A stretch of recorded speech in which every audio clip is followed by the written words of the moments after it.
vontade, ela tem que ser uma forma altruísta. O que é isso? O altruísmo é o oposto do egoísmo.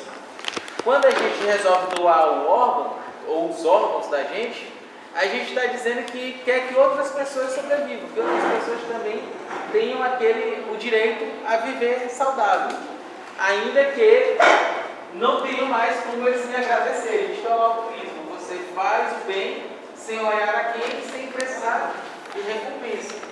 Quando você precisa de recompensa, não é altruísta. Então, quando ele diz com fins, cadê 14? Com fins altruísticos ou científicos.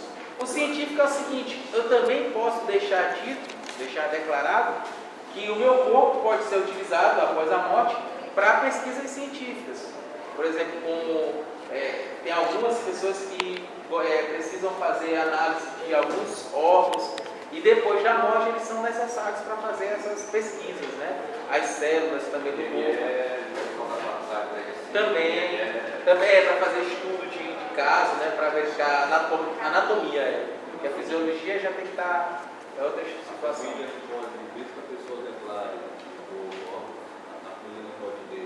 Aí tem que ser via judicial. Porque o que acontece? A declaração de vontade, ela é personalíssima. Lembra que eu falei para vocês que os direitos da personalidade são intransferíveis, né? Então eu não transfiro para outra pessoa. As outras pessoas elas podem falar em meu nome, né? Depois de morto, mas não contrário à minha vontade. Então, para que seja respeitada uma vontade contrária à daquela pessoa que deixou declarada, somente por ordem judicial, porque é muito difícil isso acontecer, mas não é impossível. A gente sabe que no âmbito do direito nada é absoluto, dizer que nada pode ou que tudo pode. A gente tem sempre que relativizar. Então, nesse caso específico, pode ser sim, mas somente através de ordem judicial. E por que através de ordem judicial? Porque quando eu falo em ordem judicial, eu digo que houve precedentemente uma análise interpretativa daquela situação. E o intérprete foi um membro do Estado, foi um executor do Estado, que foi o juiz. Então ele tem o respaldo estatal para saber se aquilo é verdade, se aquilo é certo, se aquilo é errado, e dizer o direito da melhor forma possível. Então, por isso eu digo, há uma possibilidade via judicial. Claro que se o juiz verificar que não é plausível, vai dizer, olha, não pode. E se ele verificar que sim, e aí a gente sabe que há decisões para todos os gostos, né? O nosso direito tem decisão para o gosto A ou para o gosto B, vai depender do juiz. Tá? Então pode, mas somente judicial. A regra é que não possa. Viu, Bruno? A regra é que não possa. Mas, falando no direito, a gente não pode absolutizar. Cadê a outra parte aqui? Certo. É bom deixar bem claro, e aqui eu trago até as leis, 8.501 de 94, né? 92. E a 943497. Hoje. 9434 de 97. A primeira é sobre a utilização de cadáver não reclamado para fim de estudo. Fernando, é o caso daqueles que não são encontrados familiares, que são tidos como indigentes.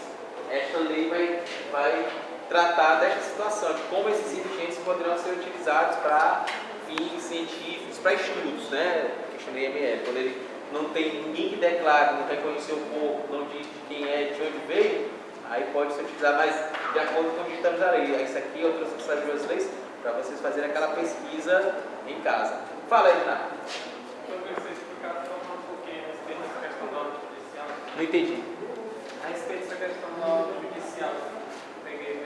Não, a ordem judicial não tem a ver com isso aqui. É porque o Bruno falou o seguinte: se no caso da família quiser que ele não doe o órgão, por exemplo, ele deixou declarado, a vontade dele ficou expressa na carteira de identidade. E aí depois que ele morre, vem a família e diz, não vai doar. a princípio, via de regra, é para doar.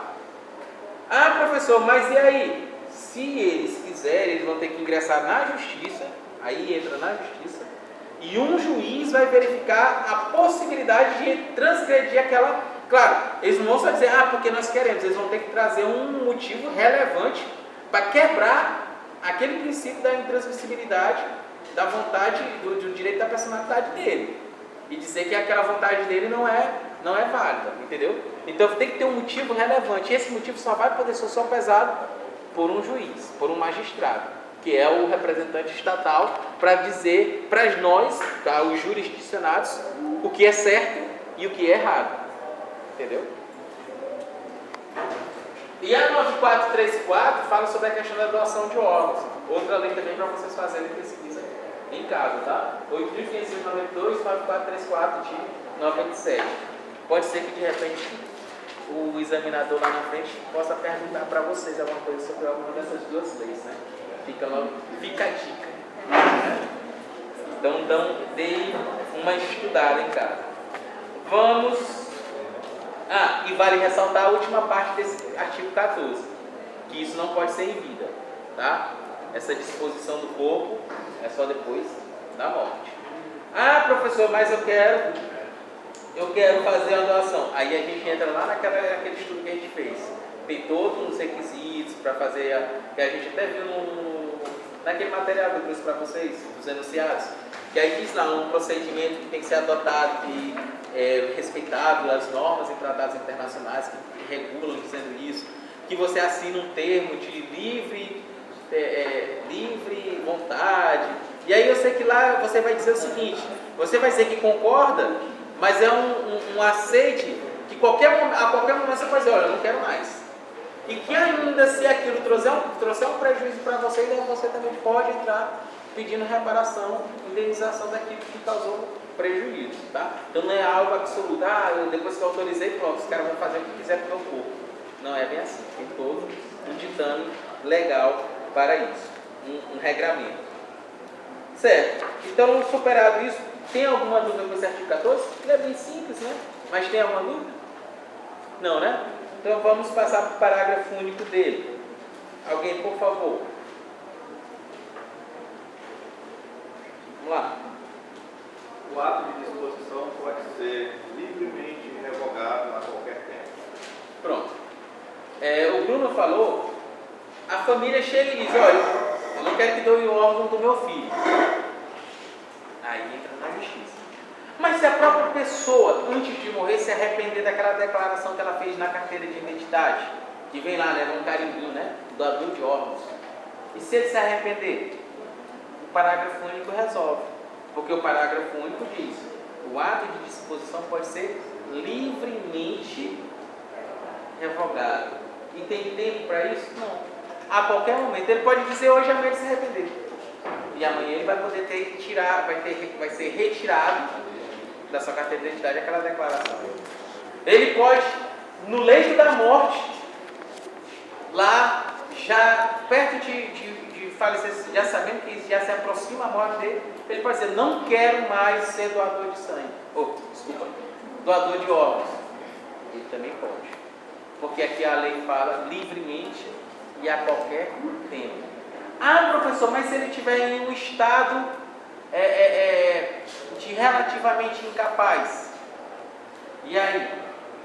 Se ele estiver em algum daqueles estados em que ele fica caracterizado como relativamente incapaz, está prestes a morrer, e aí?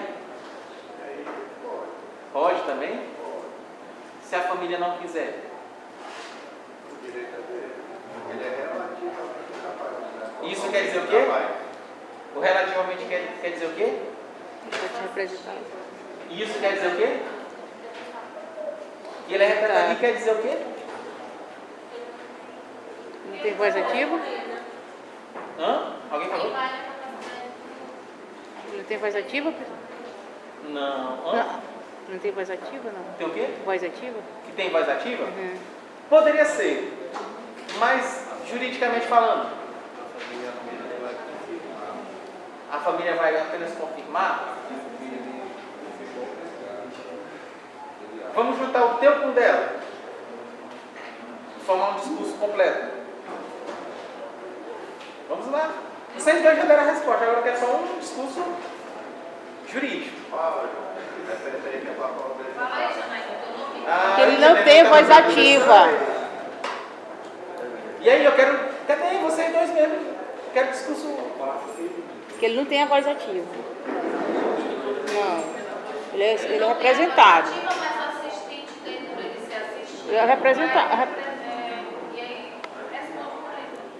Não. Vai determinar. Não. Aí tu já falou o contrário. Fala, tá? Não, é o assistido que determina a última vontade do relativamente. Assistente ou assistido? O assistido. O relativamente capaz. É isso aí.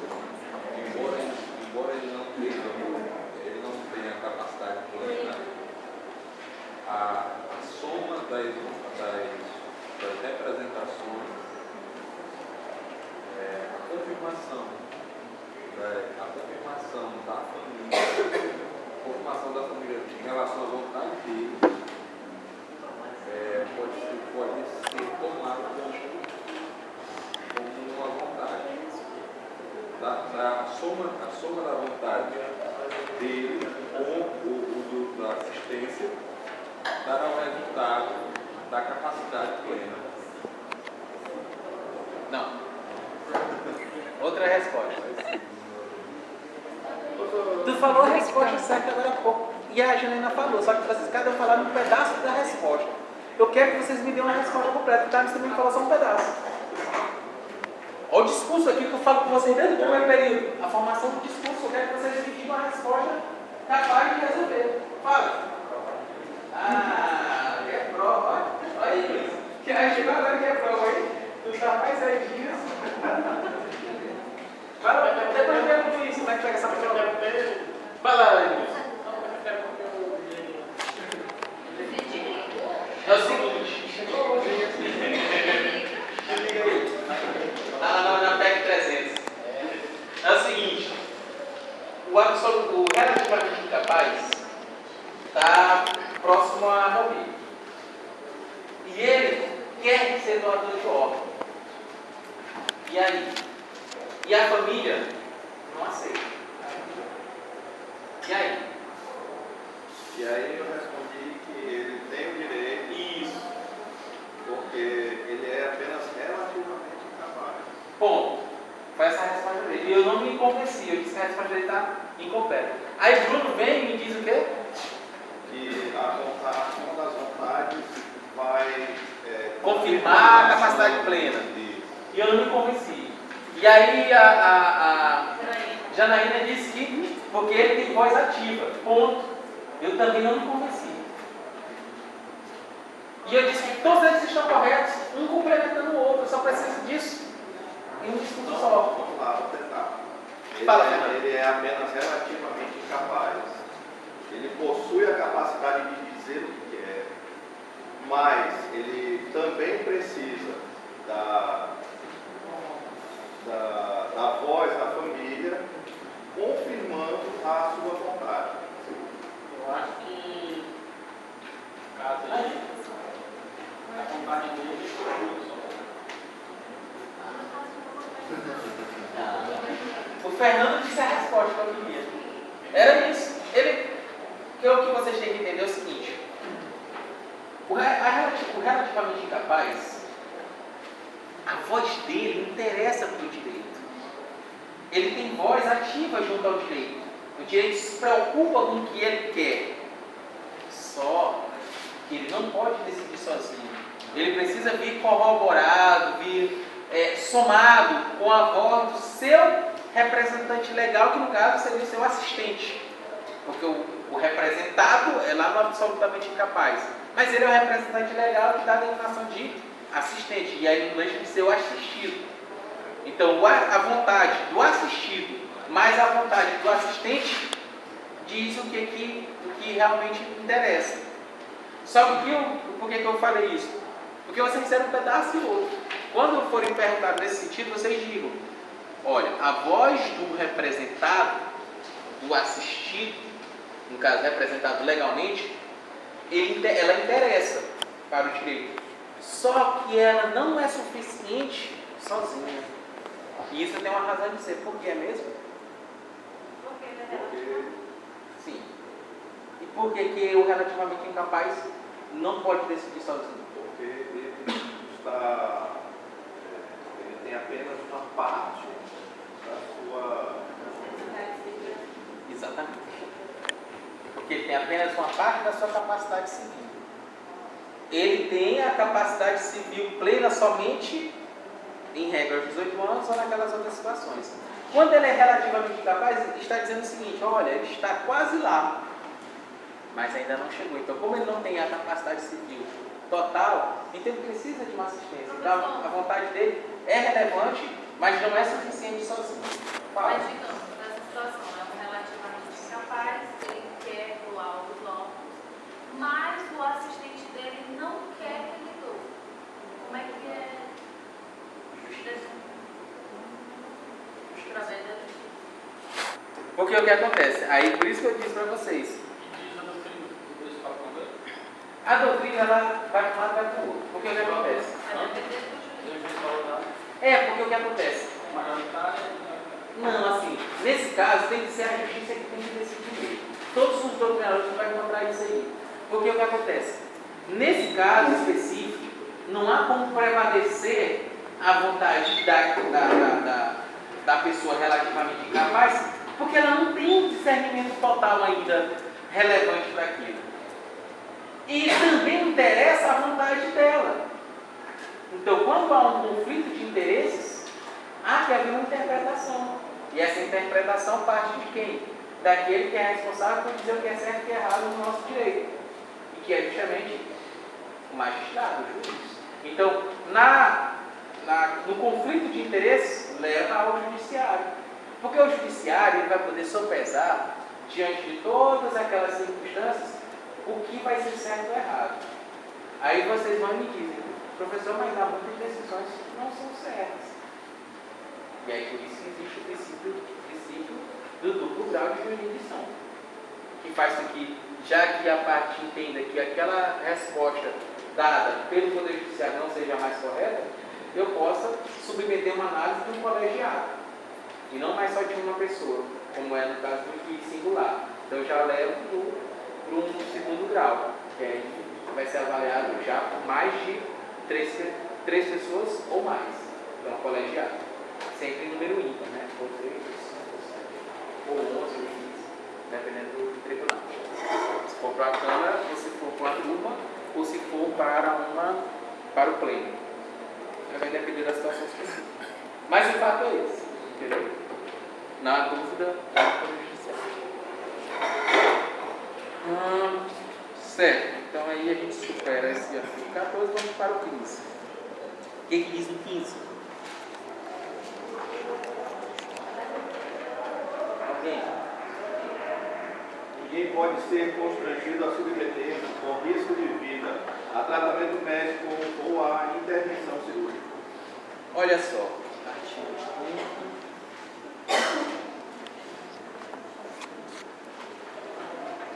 A gente faz uma volta lá na Constituição Federal, no artigo 5º. Artigo 5º, inciso 2º e 3º.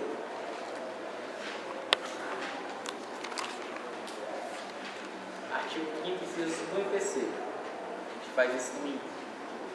E veja o que diz o artigo 5º, inciso 2º e inciso 3º. Ninguém será obrigado a fazer ou deixar de fazer algo senão em virtude de lei. Isso. E terceiro, ninguém será submetido a tortura nem a tratamento desumano ou degradante. Esta é a fundamentação constitucional para este artigo do Código Civil. Então, o que quer dizer isso? O constranger a fazer ou deixar de fazer algo não é permitido no nosso ordenamento jurídico por força constitucional. Ou seja, a Constituição Federal não permite o constrangimento ilegal, porque isso aqui é o que é o constrangimento ilegal. Eu me lembro que certa vez eu vi em uma determinada delegacia do interior do Estado e houve essa confusão do que é o constrangimento ilegal. Porque a palavra constranger significa forçar alguém a fazer ou deixar de fazer alguma coisa. Constranger, eu estou te constrangendo, estou te forçando. Então, quando se fala em constrangimento ilegal, é algo que você é dado a fazer, é obrigado a fazer ilegalmente, ou seja, que não está previsto em lei. Eu não posso chegar e dizer para o Fernando fazer algo que esteja contrário à lei. E nem também a deixar de fazer alguma coisa que não seja o que esteja permitido em lei. E isso, aí a gente vê lá na questão das torturas, por isso que ele traz também a questão da tortura. Você constrange a pessoa, por exemplo, a falar alguma coisa. Ora, fala, senão eu corto o dedinho do teu pé. Fala, senão eu arranco o teu dente. Como é que é esse dente aqui na frente?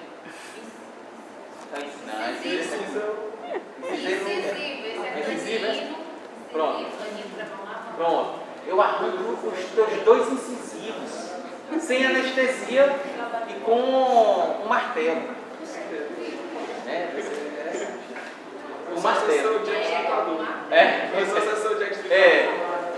Então, nesse caso específico, você está sendo constrangido a fazer algo que não é permitido. E isso é proibido. E aí nós vamos... Isso eu estou falando no geral. Agora a gente volta para o Código Civil. O que ele diz? Tem determinado médico, que aí ele pega, por exemplo, Lázaro. Ele pega o Lázaro. Lázaro vai lá no consultório do doutor Luiz de França, que é o médico. Professor, enfermeira é ele. Pronto. Aí ele chega lá, é o paciente. E Luiz de França diz o seguinte: ele chega lá, doutor, estou com uma dor aqui do lado da minha barriga. E aí ele diz, então é o seguinte, nós vamos ter que fazer a cirurgia. Só que ele diz, não, é só uma dorzinha, é só uma cólica e tal, uma coisa assim. Ele diz, não, nós temos que cortar que é para poder tirar alguma coisa lá de dentro.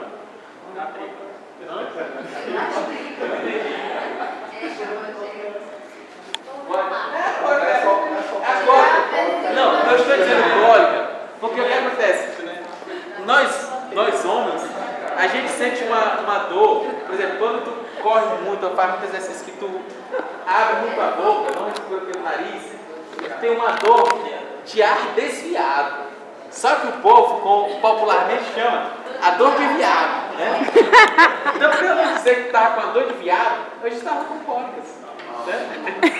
E aparentemente é a mesma coisa. Não.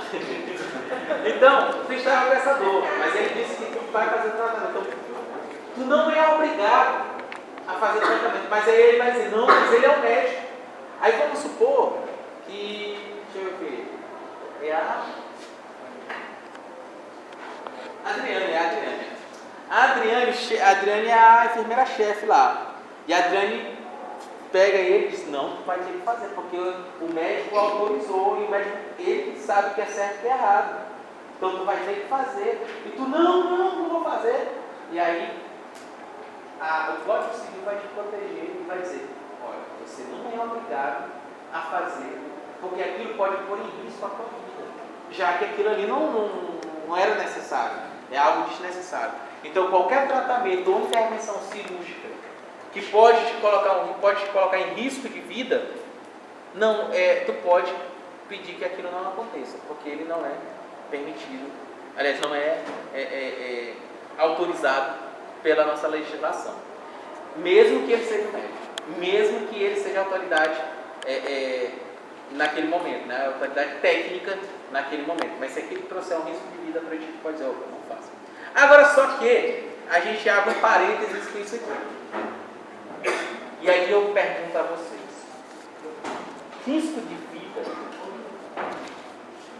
esse termo está correto? O que vocês acham? Porque, ao que parece, ele já está vivo, né? Então ele não tem risco mais de viver de novo. Talvez ele tenha um risco de morte. Exatamente. Se vocês virem observar, alguns jornalistas já têm um treinamento de português, de gramática, e eles já usam isso. Já estou falando desse de morte. Exatamente, porque o certo é você dizer risco de morte. Isso foi um vício de linguagem que vem dos códigos antigos, que até hoje ainda permanecem em algumas legislações. As mais modernas já se preocupam em mudar isso. Porque, na verdade, só tem uma situação em que há risco de vida. E qual é? Quem é que pode... É o nascimento. Mas quem é que pode ter o risco de vida? Feto? O que mais? Quem que pode ter o risco de vida? O nascituro, é o termo. Fernando. O nascituro. O nascituro, dentro do ordenamento jurídico, é aquele que tem o risco de vida. Porque ele corre o risco de nascer com vida. Alguém fala o nascimento. Ele corre o risco de nascer com vida. Ele corre um risco. Porque ele também corre o risco de nascer sem vida e ser um nativo morto. Então, o nascituro, ele corre o risco de nascer com vida. E ao nascer com vida, o artigo 2º dá a ele os direitos da personalidade. Porque ele passa a ser o quê? Pessoa. Termo jurídico, termo jurídico. Rapaz, Fernando bagunça esse negócio. Todo mundo aqui tá nascituro, natimor. Aí, gente. Bagunçou tudo, rapaz. Nós temos técnicos, temos jurídicos. Não é, rapaz? Todo mundo aqui se esforçando para pegar os termos técnicos. Sim. Então é isso, tá? Vamos. Então, aí vocês me perguntam. Então eu coloco o risco de morte? Não. Certeza? Absoluta? Não coloca o risco de morte. Isso. Se de repente eu te questionar sobre isso, sobre essa situação, e aí tu vai me responder, não sei o que, risco de vida. Certeza. Tu coloca o quê? Risco de vida ou risco de morte? Risco de vida. Não, risco de morte. Tu coloca risco? Não, peraí. Tu te decide, rapaz, o que tu coloca? Risco de vida. Risco de vida. É. Mas e aí, se alguém colocar risco de morte, está errado? Não, senhor.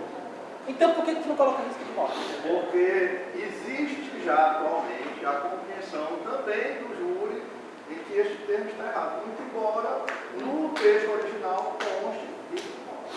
Então por que tu disse que absolutamente eu só posso colocar risco de vida? Então vou perguntar novamente. Coloca o risco de vida ou não? Se coloca risco de vida? Ou não? Somente? De forma, tem certeza? Agora sim, agora Tem certeza? Somente não. Tem certeza? E como é que faz? É optativo. E em razão de que é optativo? Em razão da decisão que já existe e pelo uso também formal dos dois. E o que vai te fazer levar a usar um ou outro? Tu está diante do exame. Minha vontade. Hã? Minha livre vontade. Tua livre vontade?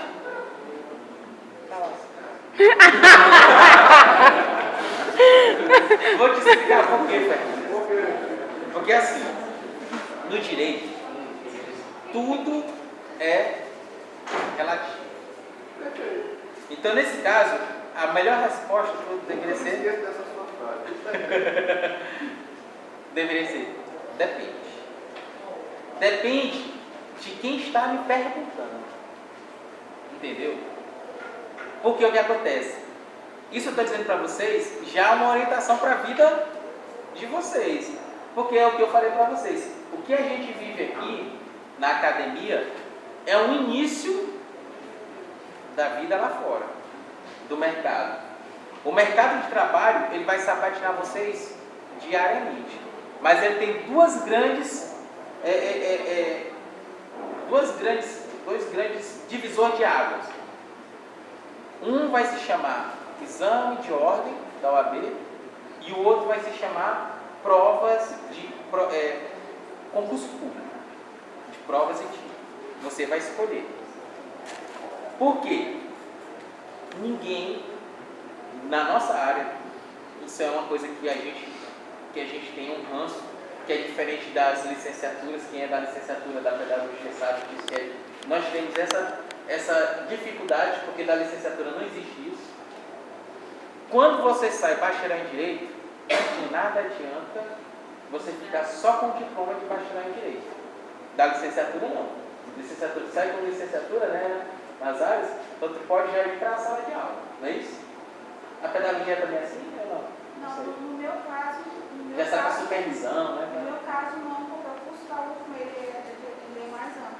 Não sai só com uma licenciatura. Sai os dois. Sai. Ah, melhor ainda. Ah, melhor ainda, pronto. Então pode ser supervisora. Magistério, sim, só sai. Mas o que eu quero enfatizar é o seguinte: mesmo o pedagogia magistério, mas com diploma, ele já pode sair direto para a escola para trabalhar. Já está habilitado legalmente para trabalhar com aquele diploma. Nós, senhores, com o diploma de bacharel em Direito, nós não fazemos nada. Ah, professor, mas faz. Certeza? Ah, professor, mas para ser delegado só precisa ser bacharel em Direito. Aí tu não faz uma prova? Ah, professor, para analista dos tribunais só basta ser bacharel em Direito. Tu não vai fazer também uma prova? Entendeu? Tudo é prova. Isso para uma carreira sólida. Porque também vocês poderão ter uma carreira provisória, de um laço muito frágil, que são os cargos comissionados, claro. Aí de repente tem um advogado para chamar você, vai trabalhar comigo. Você vai elaborar as peças e eu te dou um percentual do que nós ganhamos. Mas você não divide de igual para igual como se advogado fosse. Salvo raras vezes, os caras foram muito teu amigo.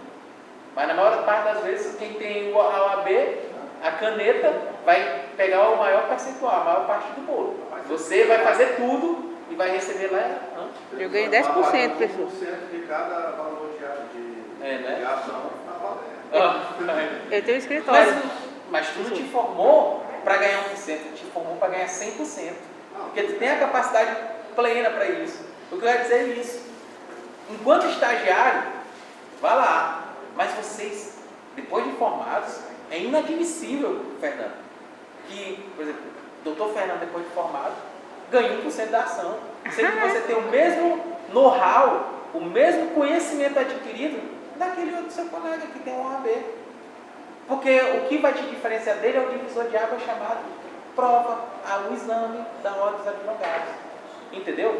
Então o que eu quero dizer para vocês com isso, falando tudo isso, é que vocês vão se deparar com provas. Não tem jeito. Ah, mas eu faço prova aqui, acolá, e é ruim. Se acostume. Porque lá é pior.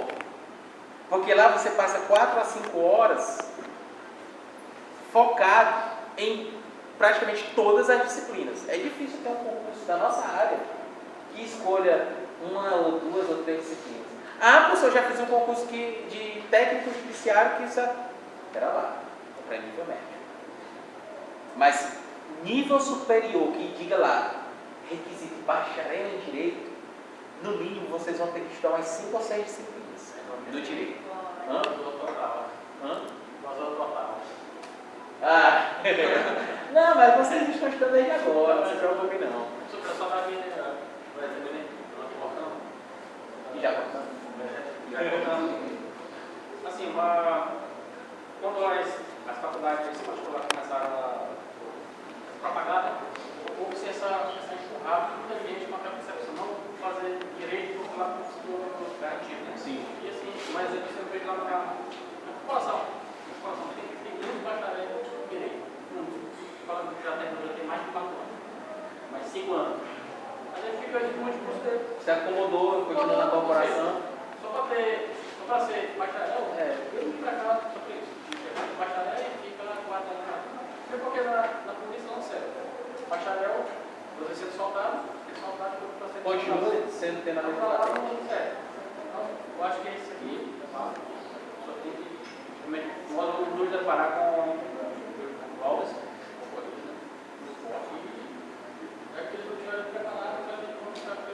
Pois é. E é isso que eu quero tocar com vocês, que isso eu venho fazendo com vocês já são acostumados desde o primeiro período. Essas nossas experiências. Claro que eu tenho pouca experiência. Até para dar aula, realmente não serve. É isso que eu Não dizer. serve. Hoje a universidade, a faculdade se forma, o cara que seja No mínimo especialista. especialista ou licenciado. E aqui hoje é licenciatura. Não, e mesmo licenciado, tu não pode dar aula na faculdade. Só com a licenciatura. Porque tu requer a especialização. E a especialização, pelo menos na nossa área do direito, a grande maioria tem um trabalho de conclusão de curso. Então, querendo ou não, tu vai fazer uma prova também ao final. Então, o que eu quero dizer com isso? Isso para lecionar, né? E aí, vocês sabem como é que é o salário de professor, né? É lindo, porque senão tu não. Aí você já... Hã?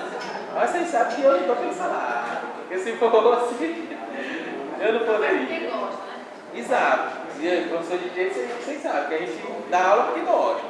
E das outras áreas, claro. Mas o que eu quero dizer para a questão é atentar aos examinadores, viu, Fernando? Então, depende de quem vai te examinar. Eu me lembro bem, o Luiz Flávio Gomes, certa vez, ele começou até a fazer isso no curso dele. Se você faz determinado curso, ele já te disse que quando você está fazendo as provas de segunda etapa, de terceira, que são arguições, que é isso que eu faço com vocês, que é para quando vocês chegarem lá, vocês não dizem, eu nunca fiz isso. Aí vocês vão lembrar, o professor Lindon João fazia eu dizer dessa forma, quando alguém questionar vocês numa prova oral. A prova oral é isso que eu faço com vocês. Querer que vocês falem o discurso completo, não só dizer, é isso, tá, metade das coisas. Você tem que dizer, olha, é isso, porque faz isso, e em razão disso, tal. Aí o examinador diz, muito bem. Então isso eu já estou preparando vocês para a prova oral lá na frente. E aí vocês me dizem, mas a OAB, se eu fizer a OAB só escrita, professor, não preciso de prova oral. É bonito. E para quem que tu vai falar se não é para o juiz? Tu não precisa ir lá na frente do juiz fazer a tua arguição? Vai fazer a arguição capenga na frente do juiz para ver se o promotor não te detona na mesma hora. Excelência, o nobre causídico não sabe nem se expressar, quanto mais ele tem capacidade postulatória para defender o seu constituinte. Aí o cara fica lá embaixo. Aí ele, na próxima, tem que estudar. Então, a arguição oral é fundamental, principalmente para o advogado. Principalmente porque vão ter carreiras que você não vai precisar de arguição oral, é claro. Você for um procurador, por exemplo, e ficar, por exemplo, na parte, por exemplo, o procurador do Estado que fica só na parte administrativa. Tu não vai precisar de arguição. Porque tu vai ficar lá só no gabinete, só despachando. Mas na prova, para tu entrar, tu teve prova oral. Na maioria dos casos. Então, vai depender, Fernando, de quem te examinar. Por quê? Porque nesse caso aqui do risco de morte e risco de vida, vocês vão saber quem está te perguntando. E aí, como eu estava dizendo, Luiz Flávio, como você coloca isso, geralmente nas provas de sentença oral, ele traz, para você já fazer o estudo, as obras dos caras que estão te examinando, que vão ser examinadores. Por quê? Tu vai saber qual é a linha de pensamento dele. Porque é lógico, se eu defendo, trazer um exemplo aqui do civil, vocês viram que nós temos teorias concepcionistas, teoria natalista. Se eu tenho um cara que é concepcionista ferrenho, e você chega com a teoria natalista e diz, não, porque o Código Civil daí traz isso, e é isso e acabou. O cara te reprova.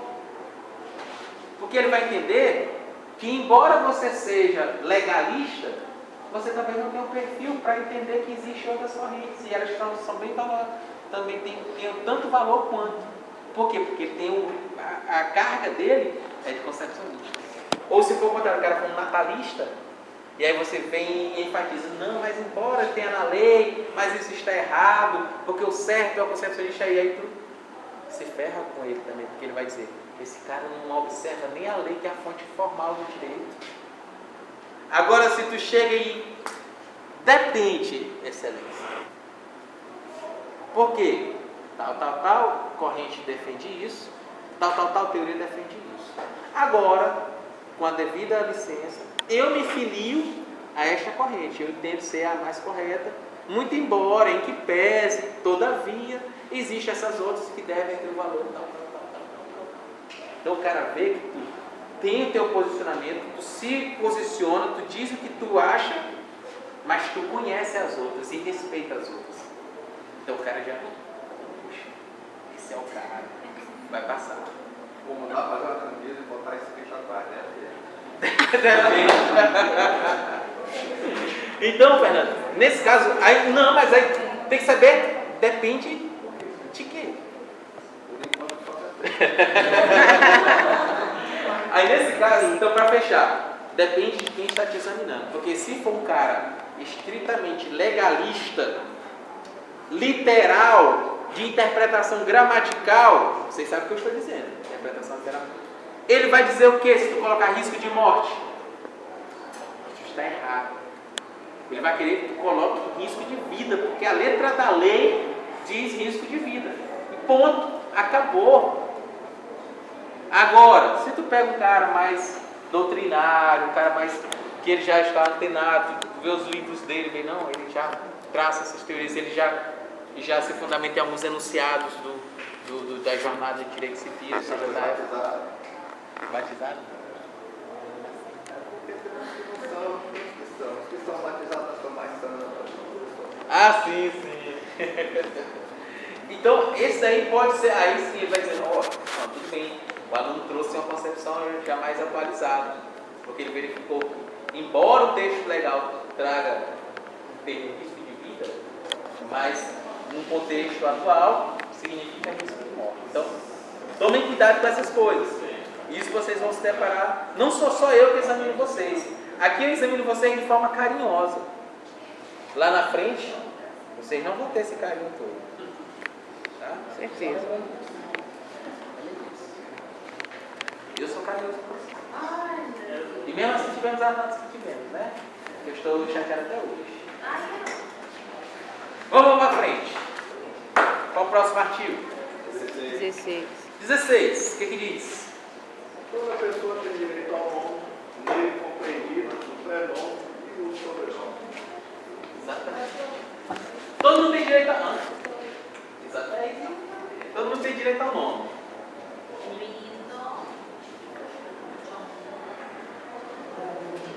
Lembrando que estas duas palavras, depois de www.atualidadedodireito.com.br/, é o meu blog lá no Luiz Flávio Gomes. E vocês não estão acessando. Não é? Lembrando só isso. Porque eles estão comentando, não basta só olhar. Tem que comentar, tem que colocar. Ô, professor, que ótima essa explanação. Gostei. Ela vai dar aqui no jeito.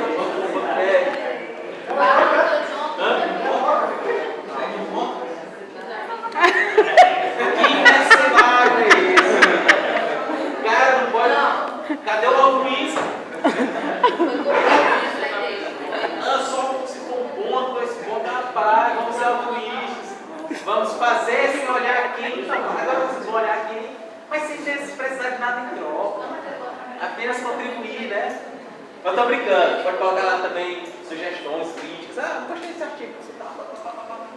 Tem uns vídeos também. Tem vídeos lá, saber direito, tá? Já atingimos mais de 6 mil Eu vi que foi um dos mais acessados do último podcast lá. tá lá no Atualidade também, como né? Vou continuar. Sim, então, voltando aqui a este lindo nome, então nós temos Cleiton João Bezerra. Isto é o nome. Isto é o prenome. Isto é o sobrenome.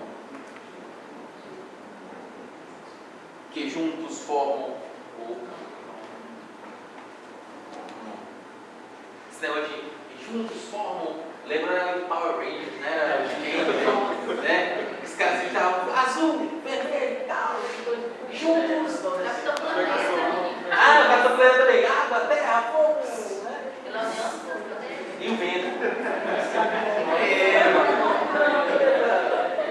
Eu queria ser o Capitão Planeta quando era pequeno. É massa demais.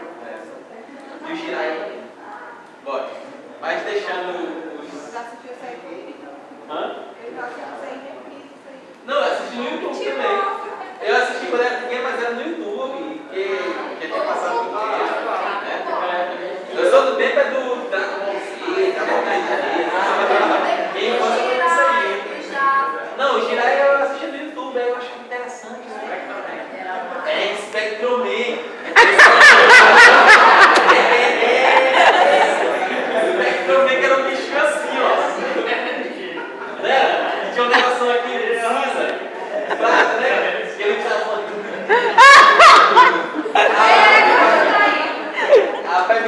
Eu vi no YouTube outro dia desse, cara.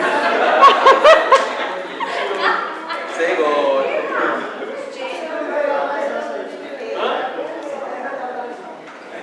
Vai inventar hoje? Mas vamos lá. Bons tempos, né? Bons tempos que não voltam. Então, o prenome e o sobrenome formam um nome. E este nome, ele tem proteção dentro do direito civil. A gente vai ver daqui a pouco. O que importa é que todos nós temos direito a um nome, que é composto de prenome e de sobrenome. Por quê? Se fosse só pelo prenome, não pode, porque nós temos que ter a identificação da nossa árvore genealógica. O sobrenome é justamente aquele que traz a informação familiar sua, de onde você veio, qual é a sua descendência, a sua ascendência parental, em linha reta. Então, o prenome é aquele que você escolhe, né? Pode ser inventado, né? Bonito, assim, né? Como o meu. E pode ser também outros já de uso comum, tipo João, Maria, Raimundo. E o que vai diferenciar? É o sobrenome. O que nos diferencia basicamente são os sobrenomes, porque a junção dos dois. Ah, professor, mas existem os homonímios, né? É isso mesmo? Está certa a expressão? Homonímios, né? Não. É legal? Não, homonímios é o termo específico. Eu até estava vendo hoje numa certidão eleitoral. É só para confirmar se era homonímios ou homonímios. É homonímios, né? Os homonímios são justamente quando você tem o mesmo nome, mesmo prenome, mesmo sobrenome. Enfim, o mesmo nome de outra pessoa. Por isso que quando vocês vão, e aí nas certidões judiciais, quando vocês vão requerer, geralmente se requer que você diga o nome do pai e da mãe. Porque é muito difícil ter duas pessoas com os mesmos nomes e o mesmo nome de pai e mãe. Aí houve uma falsificação muito doida. Porque não existe, porque do mesmo pai e mãe, os filhos são nomes diferentes, né? Mesmo gêmeos, ninguém até hoje eu não vi nenhum cartório aceitar que o cara bote o nome dos dois filhos gêmeos lá do mesmo nome. Porque senão causava essa confusão. Eu sei que eu já sou capitão da Força Aérea. Já apareceu teu nome? Foi como capitão da Força Aérea? Tá aí, Ah, pai dele, Fernando é especial. Fernando Antônio Santos, capitão da Força Aérea. Ah, pai, tá vendo aí? Oficial da Força Aérea.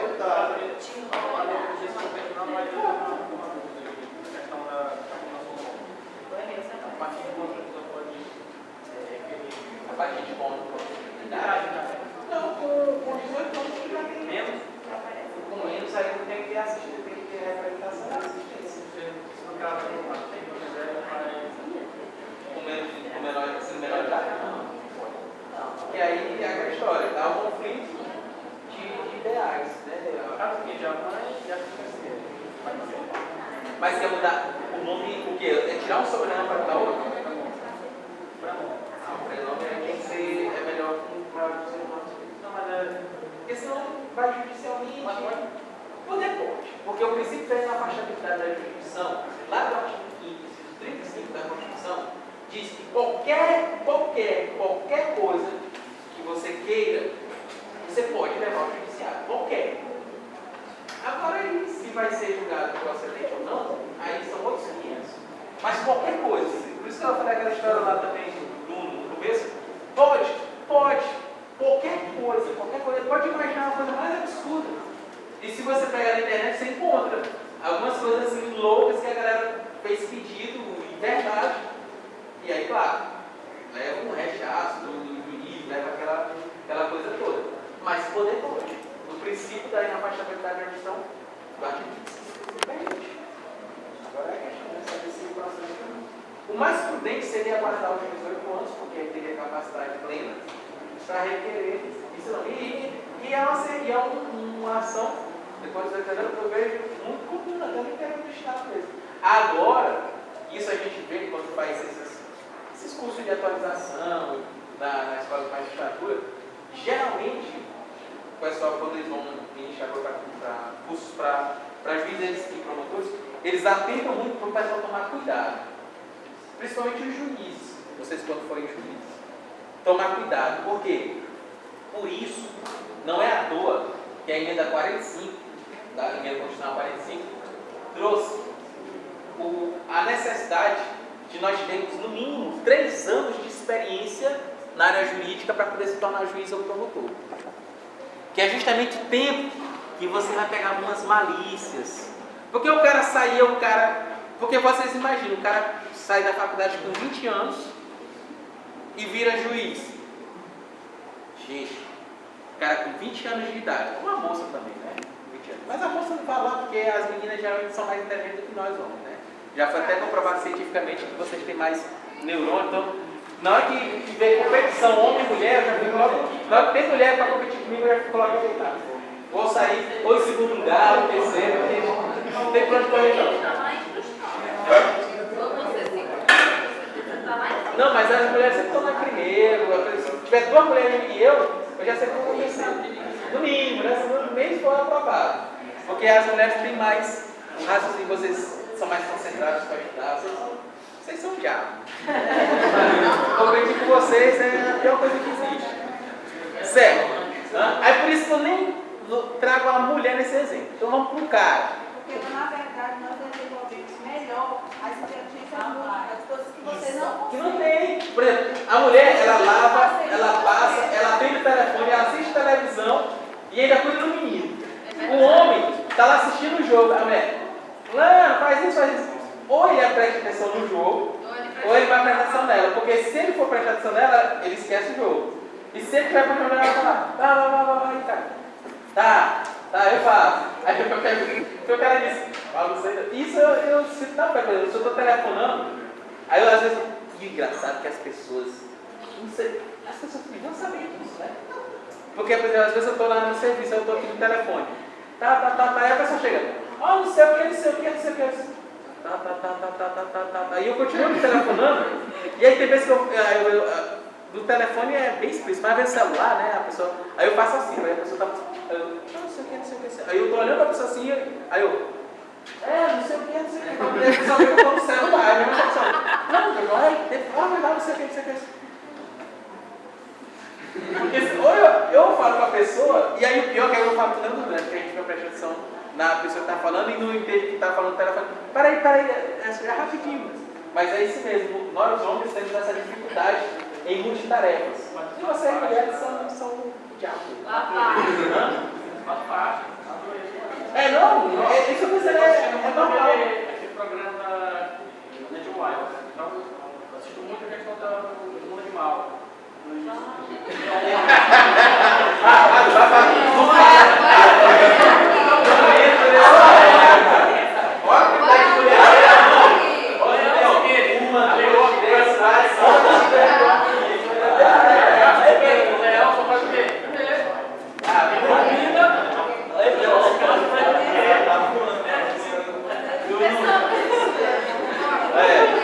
Mas deixa, não tem mal, rapaz.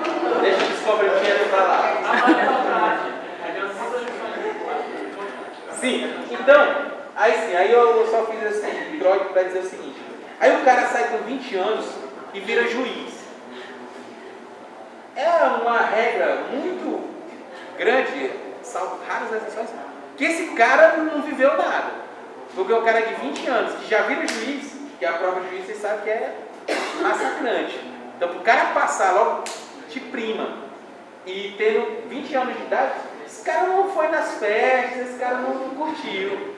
Era aquele cara que era só para estudar, não ia só para estudar. Mas agora Experiência de nada. Exato. Aí já a pessoa que coloca. Aí o cara que tem condições financeiras também, né? Porque o cara que nós, pelo menos eu e a grande parte aqui da sala, trabalha e estuda. Não é isso? E a gente sabe o quão difícil é isso. Agora, por exemplo, quem só estuda sabe que é mais tranquilo, você tem um tempo mais dedicado só àquilo. E aí tem que ter a condição financeira, né? Que tem vocês aí, tem uma parte de vocês aí que tem essas condições e tal. Eu não tive essa condição, mas beleza. Aí o que acontece? Então o cara, primeiro, ele tem uma condição financeira boa para fazer isso. Então ele não sofreu os percalços da vida. por exemplo, não viu pessoas passando fome, às vezes, não passou fome, não viu a dificuldade, aí o cara vai e vira um julgador, vira um cara que vai decidir a vida de outra pessoa, de outras pessoas. E aí chega a situações como essa, de alguém que passou fome e aí precisou cometer algum delito. Aquela história lá do furto famélico, por exemplo, que a gente, da interpretação literal e da teleológica, da social. Então, por isso, não foi por outro que teve esses 3 anos, que é a malícia. Então, o juiz, o promotor, o delegado, essas áreas, principalmente o juiz, que é o que vai determinar o que é certo e errado, ele precisa ter essa malícia. E aí, por isso os 3 anos, o cara já foi treinador de advogado, então o cara conheceu as malícias, foi delegado, foi promotor, foi qualquer das áreas, ou foi professor, também conhece muita coisa aí. E eu acho que a nossa área de professor, talvez seja a que mais a gente aprende, de todas essas outras áreas, porque por exemplo, aqui na turma eu tenho 40 formas de aprendizados diferentes. Aqui são 40 pessoas que têm 40 meios de maneiras de ver o mundo diferentes, que todo dia, que toda aula me traz uma novidade. Então imagine isso aí multiplicado por 3, 4, 5, que são turmas, e multiplicado por quantos dias do ano que eu dou aula. E outros colegas também que dão esse ano. Então, isso é um aprendizado infinito, né? A gente mais aprende do que ensina. Aqui eu não ensino, eu já falei para vocês, né? Aqui a gente conversa, a gente faz uma reflexão. Eu não ensino nada para vocês que vão aprender. Vocês que têm que ir para os livros. A gente só troca figurinhas, né? A gente só conversa sobre direito. Então, mais aprende. Então, o que acontece? O juiz, esse juiz tem que ter essa malícia. Quando o cara troca de nome, tem que tomar cuidado para o cara não estar, de repente, querendo mudar o nome por conta de início. O que acontece?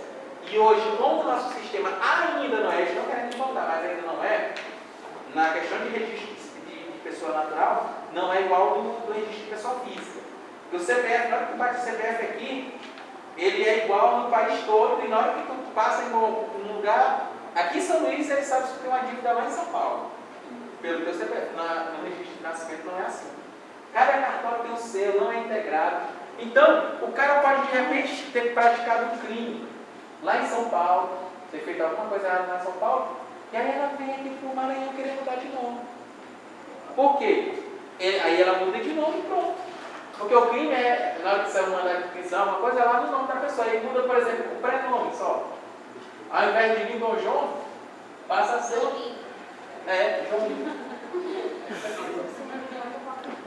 Tentando unificar, né? Pois é. Tráfego é de internet, né? Porque no interior do estado, Não chega. os programas que eles São pesados. tudo online, então, bonito. mas já tem. Eles têm um embrião, um projeto, né, para fazer isso aí. Não tem aquela história também da carteira de identidade com chip, né, unificada, para também ajudar nisso aí. Foi antes. Isso aí é que tá, eu ia chegar justamente nisso aí. Esse sistema de você trocar de nome, você vai precisar tirar de novo uma nova RG. E isso não entra em conflito com outra situação. Por exemplo, eu tinha um cadastro em São Paulo. Eu fui para o interior do Piauí, tirei uma nova certidão de nascimento, tirei novos documentos. Mas na hora de cruzar as digitais da minha RG, Não cruza. não cruza. Quem que vai cruzar a tua identidade? Não tem banco de dados informatizado para isso. Ela mesmo falou. E é isso mesmo. Se tivesse um banco de dados, por exemplo, que nem o CSI. O CSI não, na hora que tu bota lá, ela sai catando lá. Mas tu também Pá, pode Fernando. tirar uma certidão de nascimento, não faça assim em outro lugar. Não consegue? Tem que tirar do. Consegue, pior que consegue. Não consegue, porque inclusive é um dos motivos do CNJ querer fazer isso. Teve uma reunião com o Ministério mês passado, um dos pontos discutidos foi esse. A dificuldade, porque as pessoas têm uma facilidade para fazer isso, porque por isso que é a preocupação da registro de nascimento tardio. Porque abre esse espaço, o cara chega, não, eu nunca tirei, eu não tenho nenhum documento. Aí vai lá e tira uma nova cidade e pronto, inicia uma nova vida. E toda aquela outra fica apagada. O problema é esse. Porque você é o registro de nascimento tardio. Tem muita gente, por exemplo, que não tem, de verdade, não tem. Só que tem gente que se aproveita disso e chega, olha, não tem nenhum documento. E aí, na hora que vai... Agora, se tivesse o banco de dados da digital, vocês acham que o TRE está fazendo isso por quê? É um embrião para tentar fazer esse cruzamento de dados. Porque o cadastramento biométrico, na verdade, é isso. Tu já está cruzando. Então, na hora que tu... Inclusive, eles têm um projeto que... já tem a determinação. Tu está em viagem, né? Então, tu bota só o dedão lá, em qualquer lugar e o projeto já ficou. Até tem essa questão que você possa votar pela sua cidade. Vamos supor, aqui no Maranhão vai ter eleição para governador. E eu estou lá em São Paulo. E aí eu coloco meu dedão, aí eles verificam que eu sou meu eleitor, meu domicílio eleitoral é do Maranhão, então eu faço a votação para o Maranhão, vai aparecer os candidatos do Maranhão. Então, não, acho que vai fazer, é um projeto, não sei se já foi passou, mas tem um projeto nesse sentido. Unificar. Vai ser complicado. Então, o que eu quero dizer com isso? Que essa questão do nome é muito perigoso. Porque há a possibilidade de fazer uma nova certidão. E fazendo a certidão, meu amigo, você pronto, iniciou uma nova vida. Você tira identidade, CPF. CPF também, porque o CPF vai ser o nome e o número. É um novo número. O nome do pai não estava mais se mudando tudo. Não, tu não precisa nem mudar o nome do pai e da mãe, precisa só mudar o teu nome. Porque o pai, um pai ou uma mãe não pode ter os filhos se quiser. Professor, então, entendeu? Não tem critério nenhum para a pessoa que tem o registro tardio. Não, é isso que eu estou dizendo. Aí que tem que ter a malícia do juiz, do promotor que vai analisar aquilo ali, para fazer pelo menos uma investigação. E aí, por que tu quer e tal? Só que o que acontece? Ela trabalha no judiciário. Quem mais trabalha no judiciário aqui? Trabalha no judiciário? Se vocês vão... Depois que apareceu uma história de meta, produtividade CNJ, foi que começou esse problema. Porque o que acontece?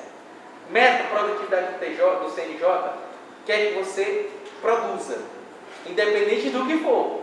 Porque um registro de nascimento que é 5 mil, ele vale a mesma quantidade de uma ação civil pública, que requer uma análise mais aprofundada. Então o juiz, muitas vezes, um julgamento por improcedência, por exemplo.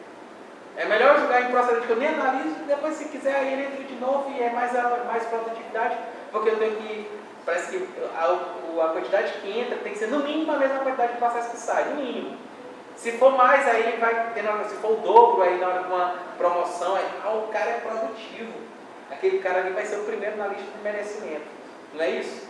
Não sei se vem trabalhar lá. Então, isso faz com que, às vezes, você não tenha essa análise mais aprofundada. Despacho, quer mudar o nome? Muda o nome desse rapaz, tá?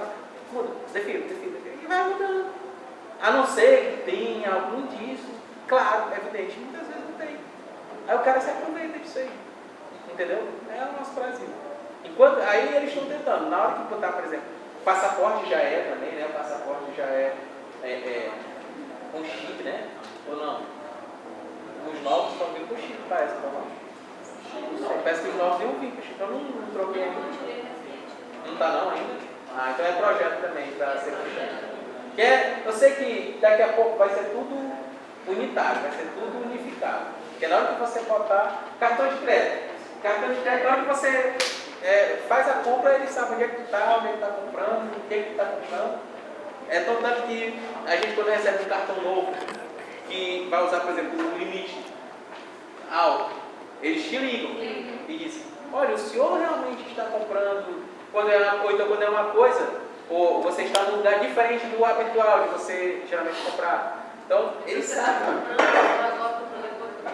Isso, é isso. Que é isso? Você está com você mesmo? Liga coisa, rapaz, que o cara não sabe comprar aí. O outro calor só recebe a fatura, não nem sair de casa hoje. Tem uns que dão azar mesmo. O meu, pelo menos, teve uma vez que eu fui comprar e ele ligou, né? Que bom.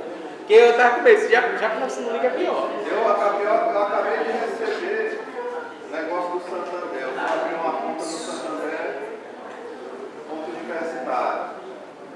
A mulher já me olhou estranho.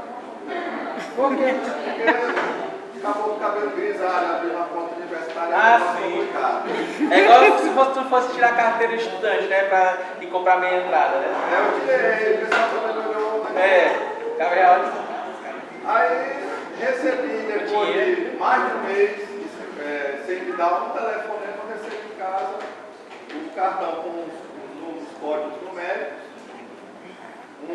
uma carta dizendo o número da minha conta, minha senha, as letras. Ótimo. Ótimo. Crédito. Mas cadê o cartão? Mas chega depois, parece que a senha chega antes do cartão. Chegou não. Chega as coisas primeiro. Mas eu vou te dizer, não, mas isso tem uma razão de ser. O Banco Central ele determinou isso, sabe por quê? Porque às vezes o carteiro ou alguém que pegasse tua correspondência ia pegar teu cartão e ia pegar a senha junto. Então por isso que eles mandam primeiro, geralmente a senha, que aí tu guarda. Aí depois, com um certo tempo, eles mandam o cartão, que é para poder justamente, se tiver uma intervenção de alguém, ele vai pegar só a senha e não vai pegar o cartão. Ou então vai pegar o cartão, mas não vai ter a senha. E antes não, se vier, quando vinham os dois, o cara já estava com a faca e o queijo na mão. Agora é só gastar, vou logo desbloquear e gastar. Entendeu? É uma questão de segurança para vocês. Pra gente. Não, mas é por isso. Hã? Aí então vamos para frente. Entendeu? Isso é a importância do nome. Falei isso tudo para a gente falar do nosso nome, o quão importante ele é e a proteção dele também. E isso vai ser desenrolado nesses outros artigos aqui, como vocês vão ver. Hã? Ah, sim. Isso aí nós não podemos negar. Ninguém está gravando, não. Não está gravando. Não falei nada. E a gravação não foi autorizada. Fique bem claro. Então não poderá ser usada como prova lícita. Já fica logo. Não autorizei qualquer gravação. O Franco está viajando. O Franco está viajando, eu estou aqui no lugar. O Franco está viajando.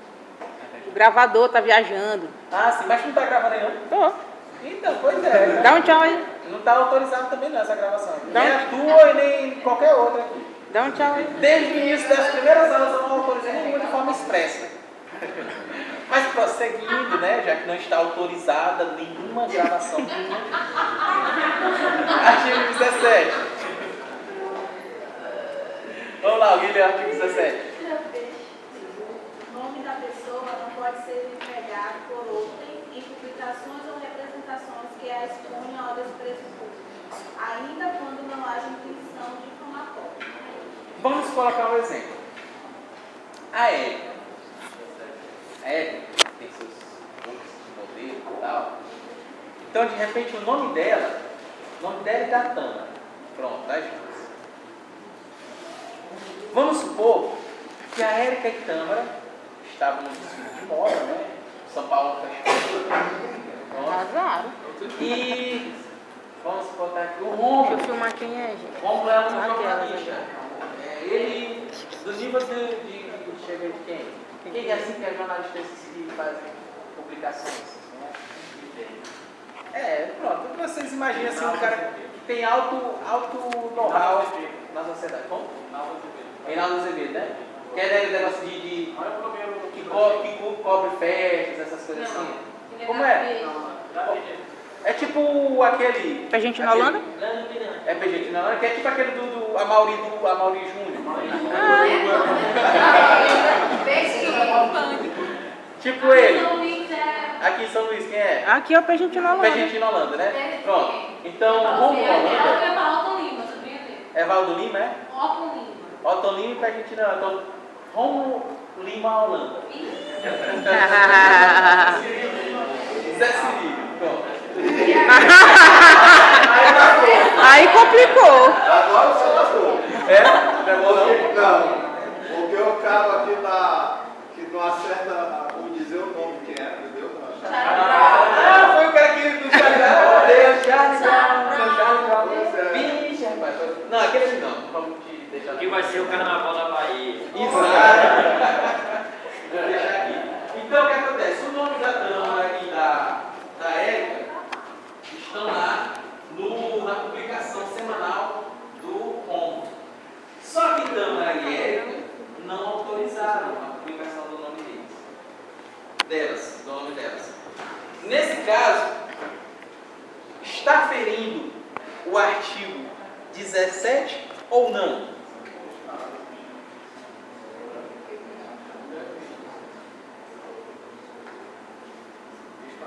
Está? Leiam novamente o artigo. Desprezo público. Desprezo público. Desprezo. Vejam que ele está, elas duas estão na coluna lá das modas, né, que estavam lá, como é que geralmente essa foto né? Eles falam assim, garotas, eles botam os adjetivos, né? É de moda, não é? Garotas famosas, não. As duas verdades de São Luís estão. Como? Socialites. Isso, as duas socialites são maranhenses.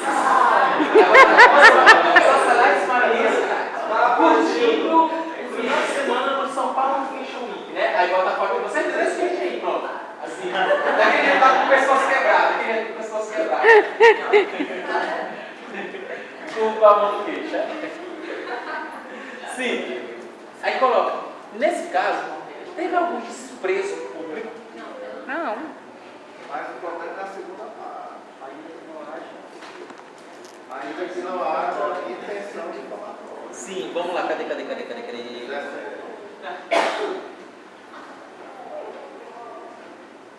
Isso. Calma. Aí teve desprezo público? Não. Aí você me diz, mas tem a segunda parte, diz, ainda que não haja intenção difamatória. E aí eu pergunto para vocês, poderia figurar? Não. Fernando disse que poderia, e alguns disseram que não. Vamos por partes. Por que, Fernando, que poderia? Porque é uma questão subjetiva. Depende muito da vontade delas. Se elas acharem por bem não ter os seus nomes divulgados naquela matéria, e ainda tem mais a sua imagem, elas podem pedir reparação. E podem pedir para ser retirado. E a direita disse que não pode. Eu acho assim, às vezes o jornalista não teve a intenção. É como dolo e culpa. Às vezes ele expôs a pessoa numa situação que ela não gostaria. Por exemplo, Chico Buarque na praia com a esposa do amigo dele. Talvez o jornalista que colocou, que publicou, não sabia que ela era esposa do amigo dele. Então não teve intenção a expor a pessoa a desprezo público, mas houve. Aí ele pode requerer, porque prejudicou Mas é o que eu a relação disse, social dele. ainda que não haja intenção difamatória. A intenção aqui no caso das duas não foi difamá-las, mas apenas de relatar que estavam participando de um evento em um determinado local. E são figuras, vamos dizer assim, um certo, não diria pública, mas de certo destaque na sociedade. Mais alguém? Mas é contrato, não são pessoas públicas. Você é público. Mas é o direito da personalidade. Não, mas é que tem várias as questões que a pessoa. Muito embora, eu tenho certeza que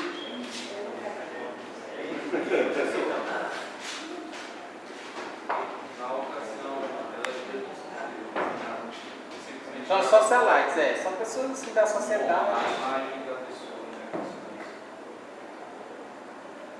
Não pode, mesmo que não houve intenção, como o colega diz, ainda Ainda que não haja. então não tem por que isso possível, né? Quem mais? Artigo 5º. Coloque no artigo 5º da Constituição, inciso 10.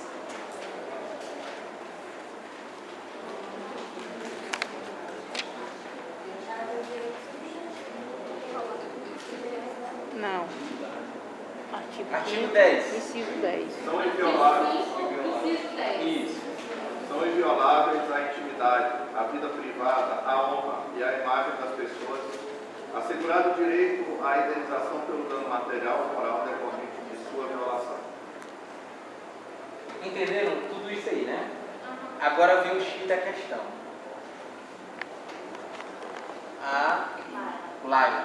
A Laila respondeu. Sabe o que eu não perguntei para vocês e vocês não mencionaram? E aí era quando a resposta é hoje tinha que ter. Depende. Sabe? Aí a grande pergunta não é só depende, né? Depende de quê? Mas eu mencionei. Eu disse que era subjetivo.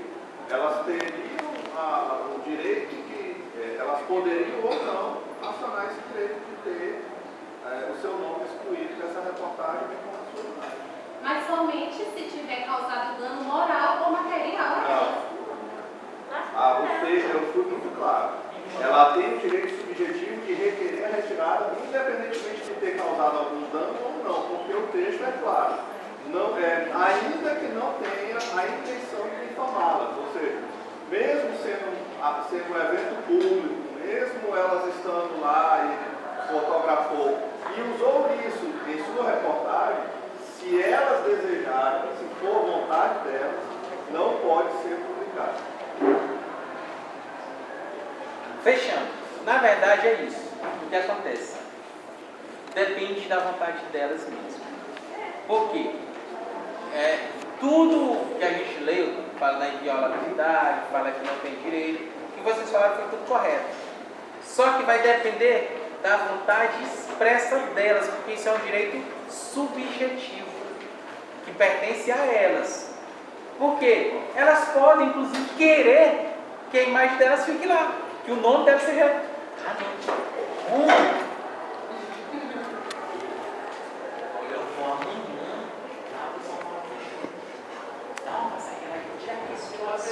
Tem pessoas que compraram É isso que eu estou fazendo. Aí ao final ele diz assim, porque aí tem um presentinho para você. Entendeu, Eric? É justamente isso. Ele entendeu assim, ó, tem um presentinho para você. Que é justamente o comprar.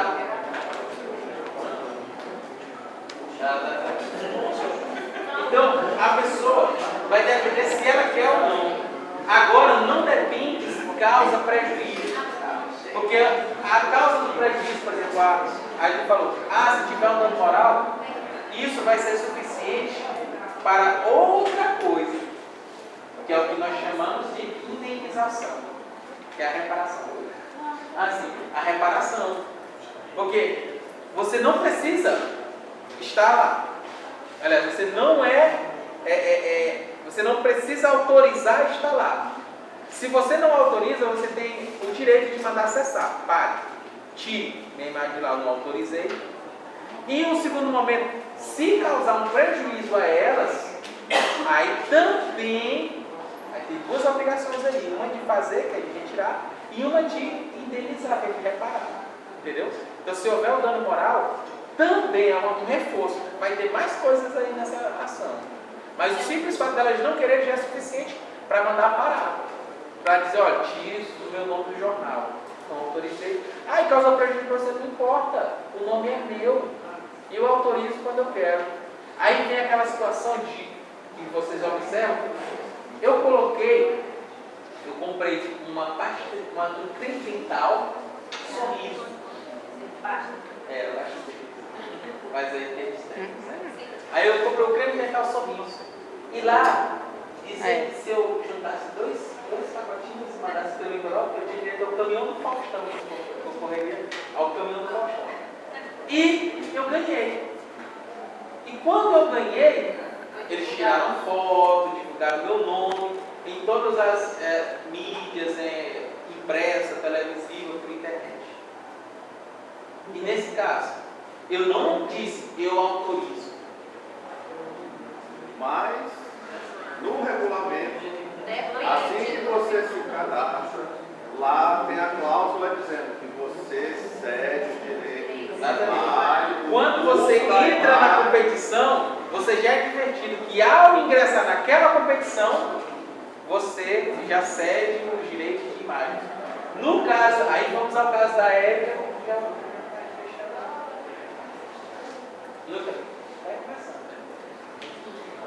No caso da Érica e da Tâmara, aí nesse caso específico delas, se ao entrar no São Paulo Fashion Week tivesse lá olha, vocês entraram, todas as pessoas que aqui estiverem vão ser fotografadas, isso não vai ser divulgado.